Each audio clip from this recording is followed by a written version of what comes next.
L'Intercity Express est un train à grande vitesse mis en service par la Deutsche Bahn en 1985 qui relie les principales villes d'Allemagne. Avec des pointes de vitesse pouvant atteindre 300 km/h, c'est l'un des moyens de transport les plus rapides pour se déplacer entre des villes comme Berlin, Hambourg ou Cologne. Aussi appelé ICE, il a plusieurs records de vitesse à son actif et il est très populaire pour voyager, prenant des virages aisément grâce à une technique de pendulation, confortable avec davantage de place pour les jambes qu'en avion, connecté avec son Wi-Fi gratuit et possédant un espace restauration, il saura vous satisfaire pour votre voyage confort et dynamique. Ce qu'on est censé tester aujourd'hui, c'est un petit peu comme l'ICE. Déjà, c'est allemand, ça va vite. Très vite, c'est lourd et pas forcément agile. Ça a vocation à plutôt rester sur un rail. À la différence quand même d'une chose, c'est que cette mémère là, ça a 2 roues, tu peux le conduire avec un permis et ça sort plutôt bien des rails.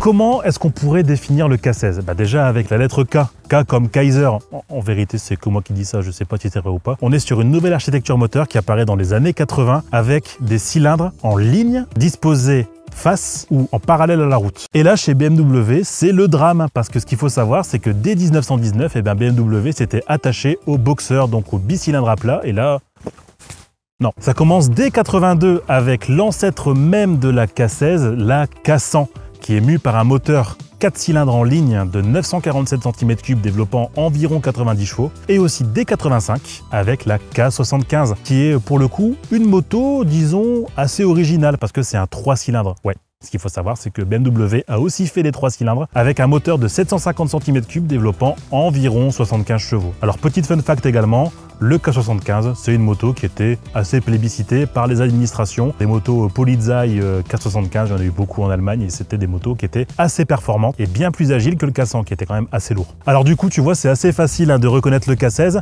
parce que K100, 1000 cm3, environ 90 chevaux, K75, 75 chevaux, 750 cm3, et donc K16, allez, tu le dis tout de suite, 1600 cm3 pour 160 chevaux, voilà, c'est facile. La dimension du K, elle réside dans le fait d'allier le meilleur de tous les mondes, du dynamisme, de l'élégance et de la puissance brute. Et aussi une très grande évocation à voyager loin, tel un TGV qui ferait Paris-Bordeaux en moins d'1 heure et demie. Je sais même pas d'ailleurs si c'est le cas aujourd'hui.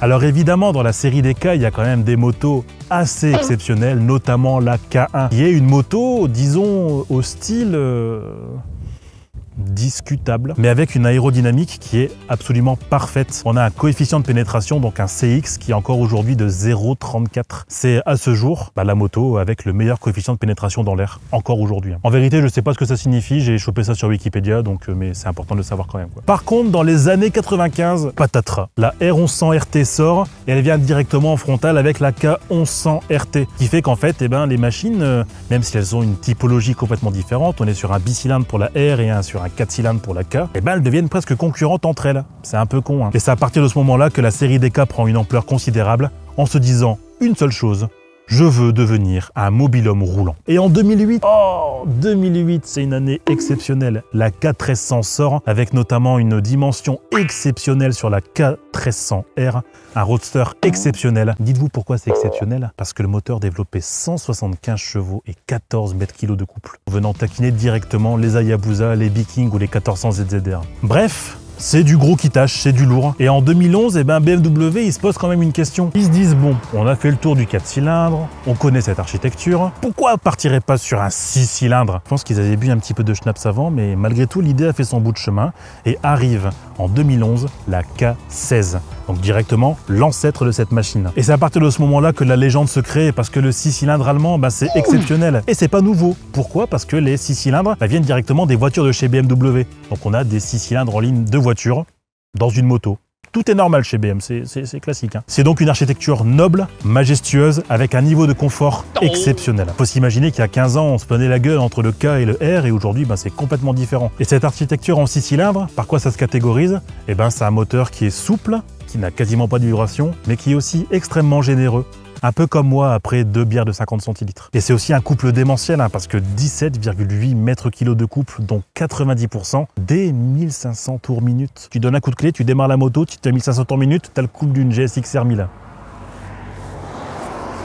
Tu as aussi un équipement de série qui est plutôt fourni, un réservoir gigantesque de près de 25 litres, une bulle large protectrice, des valises en veux-tu en voilà. Bref, c'est plus une moto quoi, c'est une berline à l'allemande dans laquelle on aime bien voyager et rouler à vive allure. Mais on vit quoi. Bon, à allure quand même très rapide, mais on vit quand même. On viendra ensuite la décliner en mode bagger dès 2017 pour lui procurer un style encore plus fou, venant presque taquiner de la Harley Street Glide ou de la Goldwing, avec un style de fou furieux quasiment unique dans le monde de la moto. Et là c'est le drame parce qu'en 2021 on se dit ça y est, le K16 va disparaître. Pourquoi? Les normes Euro 5. Le K16 c'est terminé, c'est beaucoup trop gros, trop puissant. D'autres machines se sont cassées la gueule là-dessus et c'est flingué, on pourra plus jamais sortir un K16 avec une norme Euro 5. Sauf que les Allemands ils en ont là-dedans, tu vois. On va sortir un K16. Norme Euro 5+, pour 2022. Le voilà le nouveau K16, celui qu'on attend. Quand on pensait que c'était un mobil-homme roulant, là c'est terminé. Hein. On est sur une Tidy Home, hein. C'est exceptionnel. Et là du coup pour 2022, on revient avec une nouvelle livrée. La K16 n'est plus la moto à papa bonne à tout faire, c'est devenu un objet ultra technologique. On retrouve tous les nouveaux équipements de chez BMW, notamment cet impressionnant écran TFT de 10,25 pouces que vous connaissez, que vous avez déjà vu sur la R18 Transcontinental, mais également sur la R1250 RT, et directement dérivé de la série 1 de chez BMW. Mais le plus impressionnant sur cette moto, c'est absolument pas son écran, parce que ça, maintenant c'est connu chez BMW. C'est cette nouvelle signature lumineuse qui est propre à la K16, et regardez-moi ça. Comme c'est exceptionnel. Toutes les motos chez BMW avaient des feux à LED, sauf la R1250R et la K16. Et maintenant, c'est bon, on a la signature lumineuse. Au rayon des nouveautés, en vérité, c'est quasiment tout. Ah, quoique peut-être que le plus important, en vérité, c'est peut-être là-dessous que ça se passe, parce que déjà, tu as ce magnifique 6 cylindres qui reste identique, toujours 160 chevaux, mais l'avantage, c'est que le couple et la puissance, ils arrivent beaucoup plus tôt. Avant, le couple était à 175 Nm de couple à 5250 tours minute. Ici, il est à 180. Et avant, la puissance des 160 chevaux, elle était délivrée à 7750 tours minute. Ici, c'est 1000 tours minute plus tôt. Autant te dire qu'avant, ça arrachait le slip. Là, maintenant, tu laisses tes organes à côté, quoi. Après, on va quand même pas se mentir, la K16, c'est un bel objet.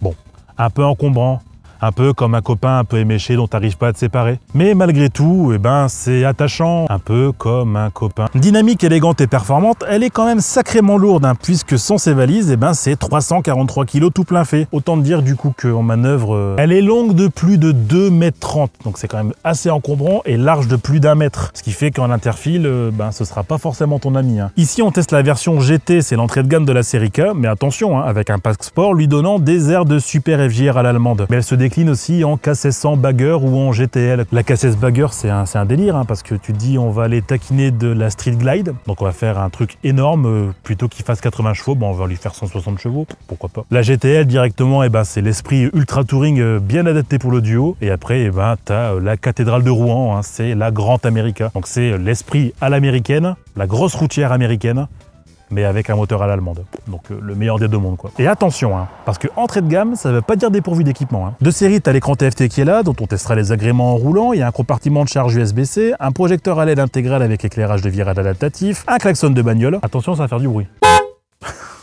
T'as déjà entendu ça dans la moto, toi?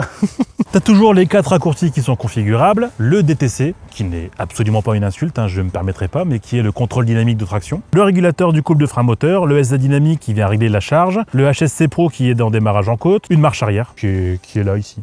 Et ça, c'est plutôt cool. Autant te dire du coup que t'as un camping-car qui gêne personne et qui va vite, et qui fait pas chier le monde sur les péages, bref, t'as compris. Ici, avec le pack confort et touring, on a le démarrage sans clé en plus, et le système son audio 2.0 qui n'est pas disponible sur la K1600 GT de base, et je peux te dire que ça envoie du pâté. Au moins, avec un objet comme ça, si on me dit qu'on t'a pas vu, je comprends pas. Ah oui, et l'avantage du 6 cylindres, c'est que ça ne vibre pas. Et pour ça, je vais vous faire un petit essai, vous allez voir, c'est rigolo.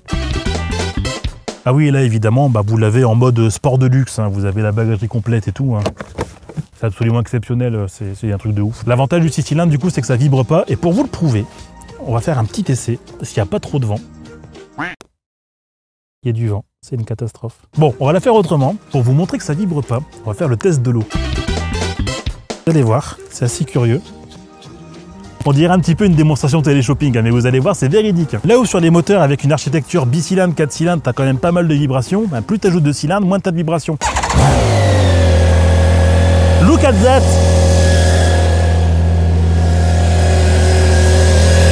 L'eau ne bouge pas! This is exceptionnel! Incroyable, non? Bon, comme je peux pas rester sur un échec, j'ai retenté le test de la pièce. Et les résultats sont probants. Vous allez voir, c'est rigolo.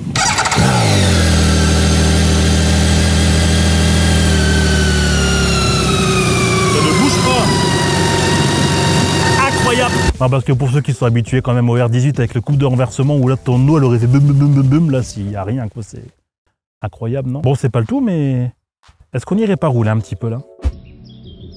Comme d'habitude dans mes essais, on découvre les Hauts-de-France tout en parlant de la moto.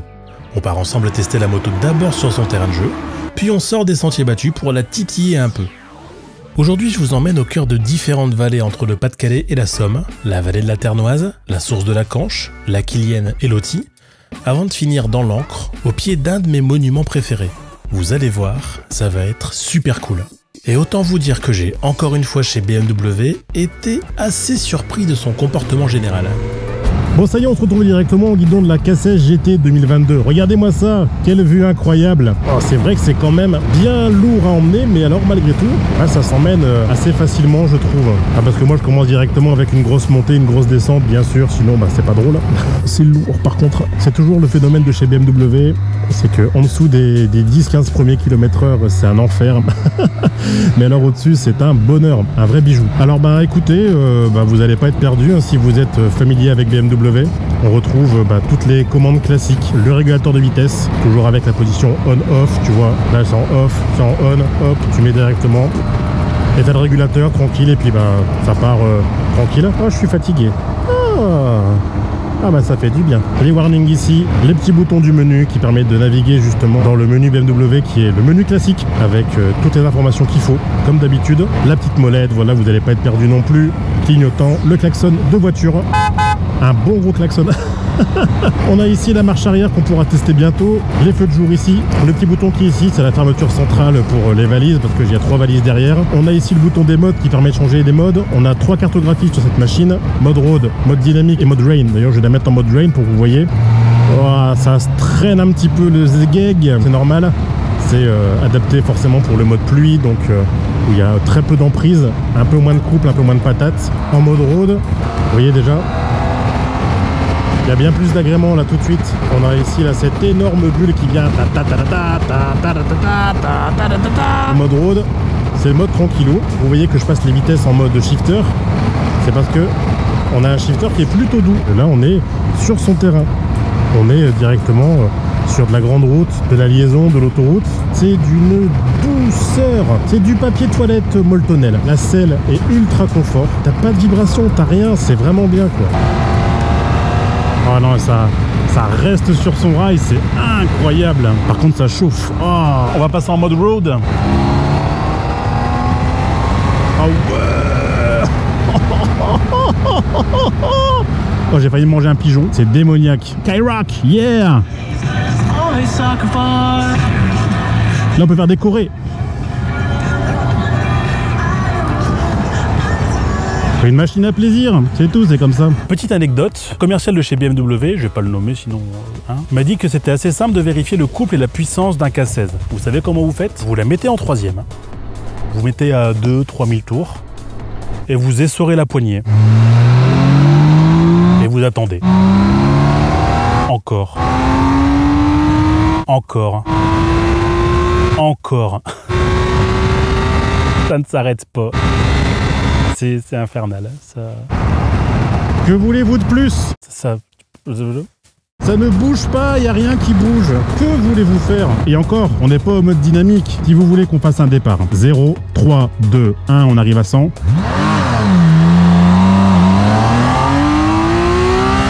Voilà. Et encore, j'ai très mal pris mon départ. Qu'est-ce que tu veux que je te dise de plus? C'est fait pour faire de l'autoroute voie de gauche à 140. C'est pas pour rien que c'est encore quasiment les seuls à produire des routières touring comme ça. On est même plus sur une routière touring là. Comment est-ce qu'on pourrait qualifier ça? Est-ce que ce serait du sport GT, du sport touring? Il y a aussi quelque chose d'assez décontenançant avec ce véhicule, c'est que comme un ami bourré, c'est généreux, c'est plein d'entrain, c'est toujours là pour toi. Mais qu'est-ce que ça boit? Consommation d'essence là-dessus, il faut le savoir, certes un réservoir de 24 litres, mais alors, ça boit. Mais ça boit. Outre le fait qu'elle suce beaucoup d'essence, il y a aussi autre chose qu'elle peut sucer beaucoup. Je ferai pas la blague. Cette moto est un véritable suce-point. Je peux pas le dire autrement. Tu sens pas la vitesse. Avec la bulle de régulateur et le fait que t'aies pas de vibration, tu as beaucoup de mal à ressentir la vitesse. Donc c'est pour ça qu'il faut faire très attention avec le K16. Tu peux très vite te retrouver en délimitation sans même t'en rendre compte. Vous voyez sur les côtés ici, vous avez des grandes écopes noires. Quand il fait chaud comme ça, tu peux hop, les mettre comme ça, ce qui donne un air un peu de titan démoniaque. Ça aère, ça aère tout et ça donne une tronche pas trop dégueu non plus. Je trouve que c'est plutôt soigné et assez intelligent. Do Brasil. Là, regardez, on a la petite vue, la petite K16, c'est exceptionnel ça. Bon, sur le papier, c'est vrai que cette moto n'a pas l'air agile. Ça a l'air d'être un gros monstre plein de couple qui est fait uniquement pour les lignes droites. Qu'est-ce que je pourrais faire pour vous prouver que cette moto est maniable ?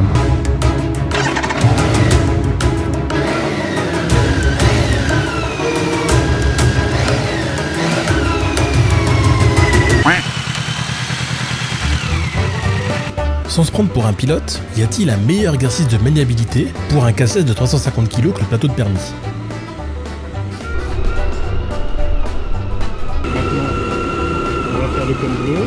Est-ce qu'il y a le son pour dire que c'est un branleur?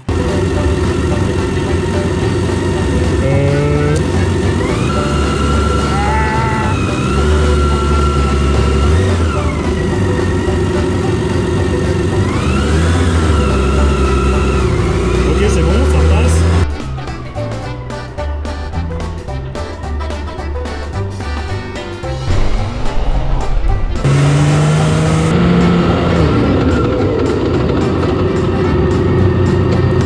Comme ça sous là, ici. Je monte le calibre, je redescends, c'est ça?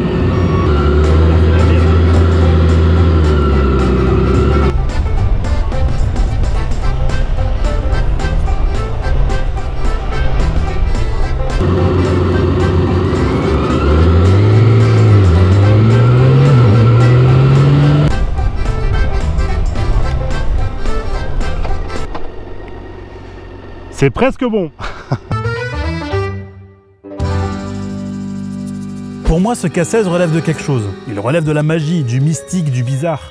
Comment est-ce qu'un truc sur le papier aussi lourd, aussi encombrant, aussi long, peut être à la fois aussi maniable et aussi confortable? Jamais j'aurais pu croire qu'une machine de ce gabarit, aussi longue et aussi large soit-elle, aussi lourde et aussi peu maniable qu'on pense, au final soit si rapide, si confortable et si agile.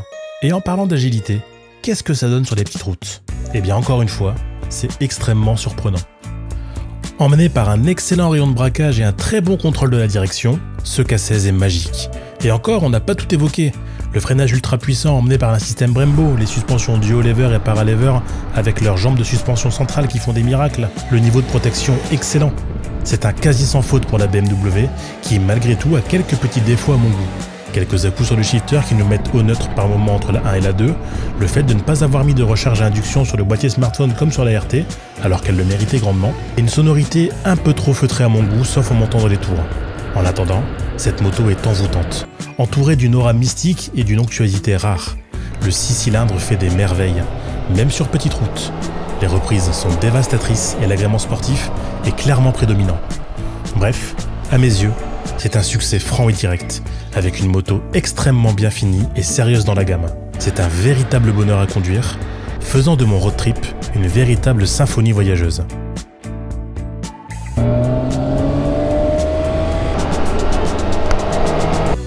Quels que soient les vallées et les arrêts, je n'ai jamais été pris à défaut avec ce K16. Et je pense qu'elle saura satisfaire un maximum d'avaleurs de kilomètres, grâce à une moto prête à l'emploi, pour voyager chargée et de façon sportive. Et ce petit parcours aura été fait avec un tel plaisir, les kilomètres défilant bizarrement à vitesse folle, et le temps bizarrement passant beaucoup plus vite que prévu.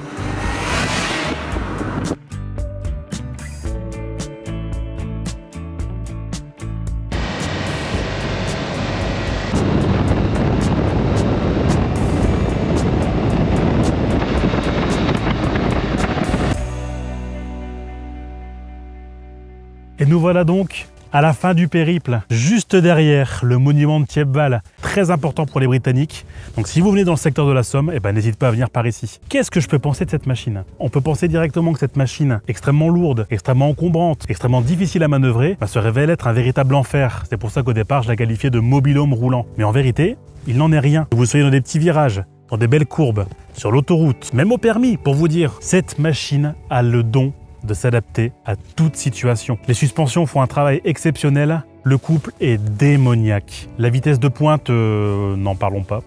On est sur du top premium en termes de qualité. Je n'ai jamais vécu ça à moto. On m'avait pourtant vendu du 6 cylindres, tu verras, c'est doux, c'est coupleux, c'est une architecture équilibrée. Oui, c'est très équilibré et oui, c'est très surprenant. Encore une fois, il y a un truc dont on n'a pas parlé, c'est le prix qui pourrait permettre à certains de passer un bon de commande ou de quitter la concession. Parce que sur ce modèle, en tarif de base, on est à 27 400 €. Alors oui, ça peut paraître beaucoup, mais au vu du niveau de performance, au vu du niveau d'équipement de série sur cette machine, on a en droit de se dire que ouais, je pense que ça les vaut largement. Et il va déjà falloir que je la rende. J'ai pas envie de la rendre. Alors oui, on pourra reprocher des fois un shifter un peu hasardeux. Oui, on pourra reprocher encore une fois un catalogue d'options qui peut être démentiel. Mais c'est du BMW. Maintenant, on connaît.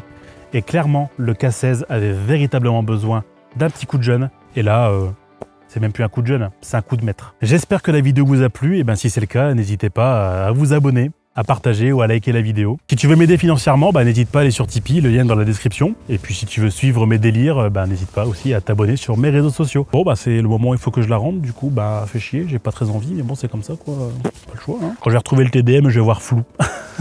Bon, c'était Valoutre.